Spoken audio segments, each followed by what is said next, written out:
komoditas berharga yang sangat memengaruhi perdagangan dan sejarah dunia. Halo semuanya, perkenalkan nama saya Gavila Spizatus Barkasi. Saya berasal dari Hulu Kuliner 2 akan mengajak kalian mengenai sejarah rempah-rempah yang ada di Nusantara, dan saya sedang mengunjungi Munasai, Museum Nasional Sejarah Alam Indonesia. Selamat menyaksikan. Di sini dijelaskan bahwa rempah-rempah Nusantara seperti cengkeh, pala, lada, dan kayu manis disebut sebagai emas hijau Nusantara. Rempah-rempah ini sudah dimanfaatkan sejak ribuan tahun lalu dan memiliki peran besar dalam perkembangan peradaban manusia serta perdagangan dunia. Jalur rempah bahkan menghubungkan Nusantara dengan bangsa-bangsa lain melalui jalur laut dan jalur darat. Sebelum bangsa Eropa datang, perdagangan rempah di Nusantara dikuasai oleh pedagang Melayu, Arab, India, dan Tiongkok. Mereka melakukan perdagangan berantai melalui Samudra Hindia dan jalur laut Asia. Dalam pameran ini juga dijelaskan tentang Spice Road atau jalur rempah yang menghubungkan Nusantara dengan Timur Tengah hingga Eropa. Dan di sini ada jalur-jalur perdagangan. Yang warna merah ini adalah jalur darat dan yang biru adalah jalur laut. Nah, di sini juga menjelaskan bangsa Arab mendominasi jalur perdagangan maritim dan membawa rempah-rempah dari Maluku serta Banda ke berbagai wilayah dunia. Kemudian, dari abad ke-8 sampai ke abad 15, perdagangan rempah di Eropa banyak dikuasai oleh Republik Venesia dan negara-negara maritim lainnya. Karena harga rempah yang sangat mahal di Eropa, bangsa-bangsa Barat mulai mencari jalur langsung menuju Nusantara. Inilah yang menjadi awal datangnya Portugis, Spanyol, Inggris, dan Belanda datang ke Indonesia.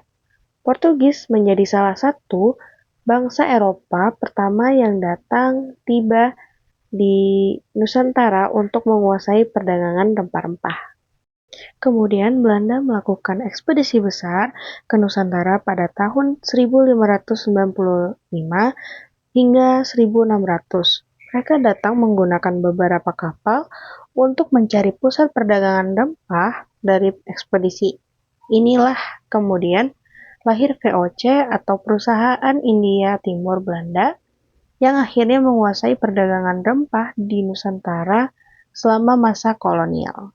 Dan ini dia ada 3 jenis rempah-rempah penting yang ada di Indonesia, seperti ada lada, pala, dan cengkeh. Yuk sini kita lihat ada apa aja sih. Yang pertama itu ada lada putih. Dan ini ada lada hitam. Dan yang di bawah ada lada putih. Dan di sini ada manisan pala. Dan di sini ada bubuk pala, cengkeh, fuli pala, dan buah pala kering. Seperti ini ya guys contohnya. Di sini saya akan menjelaskan suku-suku tumbuhan rempah. Rempah adalah bagian tumbuhan yang beraroma atau berasa yang kuat digunakan dalam jumlah kecil di makanan sebagai pengawet atau penambah rasa pada makanan. Tumbuhan rempah ini juga bermanfaat dari bagian tumbuhan, yaitu ada kayu, contohnya kayu manis, buah, ada lada, dan jeruk nipis.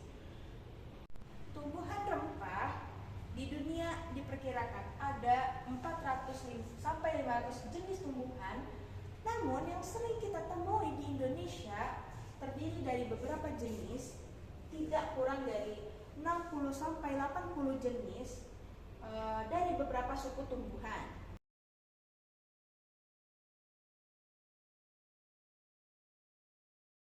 Selain menjadi bumbu masakan, rempah-rempah Nusantara juga memiliki banyak manfaat lain.